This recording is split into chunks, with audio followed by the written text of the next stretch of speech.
So here is the audio lecture over the chromosomal disorders.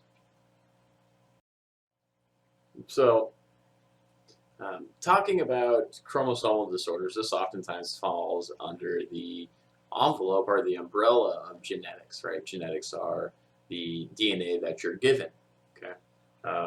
And sometimes in life, you're just given the short end of the stick, right? So, so there's a difference between genetics and congenital disorders because genetic disorders arrive at some point in an individual's life, whereas congenital disorders usually arrive pretty early in life and during childhood.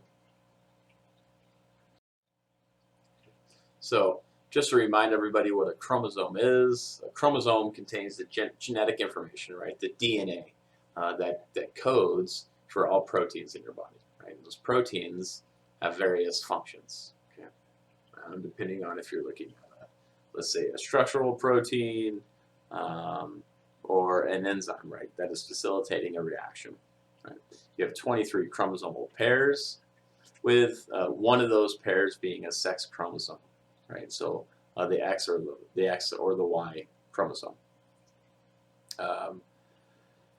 And then some more terminology. Karyotype is going to be the appearance of your chromosome. So sometimes when you're diagnosed with a congenital disorder, they'll do a karyotype, right? So looking at your actual chromosome number and structures. Okay.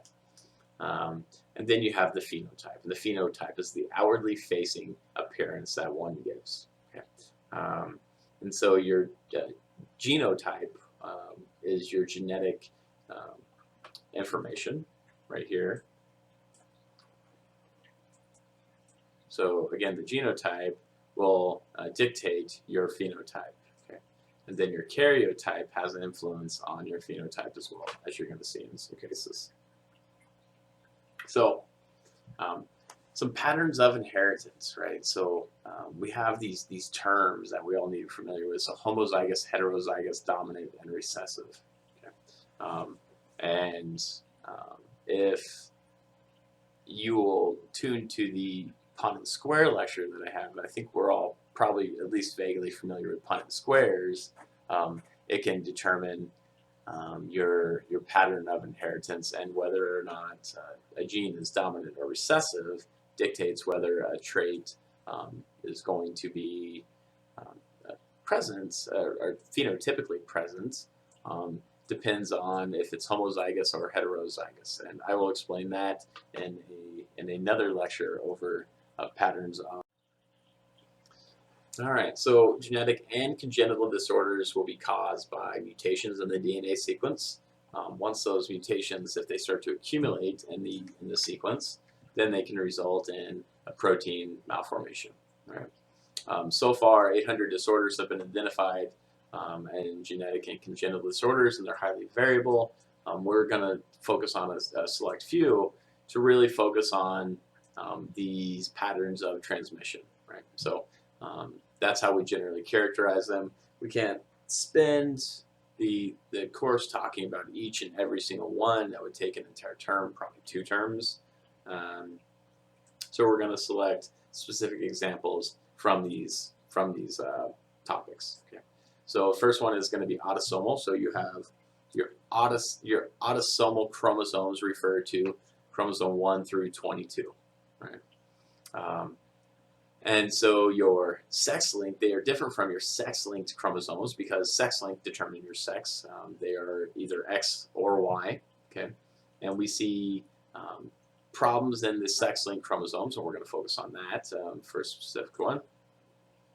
As a further component of this, we have autosomal recessive and autosomal dominant. So autosomal dominant will make sense more after the audio lecture over patterns of inheritance, and we're going to talk about that in there. Now, multifactorial is going to be, this is probably the least predictive. You can't really predict these because they are a combination of environmental factors and genetic factors, and so the interaction between the two causes a really unpredictable scenario. But these might include teratogens or mutagens that cause DNA mutations in your gametes specifically. Now, your gametes and then the fetal development. They tell pregnant women to stay away from seafood when you're pregnant because of the mercury. But they also know that some previous chemicals that they were prescribing to women cause birth defects, like thalidomide. Okay, and so they tell you that to stay away from those chemicals because they are known chemical mutagens. The last type of pattern of transmission that we're going to talk about is chromosomal non-disjunction. Okay, so this would result in conditions like trisomy 21, which is Down syndrome. You can see it Klinefelter's or Turner syndrome, which are going to involve these sex-linked disorders. But specifically, it's going to involve chromosomes not separating properly during meiosis. So that is the end of this audio lecture. It was very brief. I'm going to post a video lecture over the patterns of inheritance and the difference between dominant and recessive traits.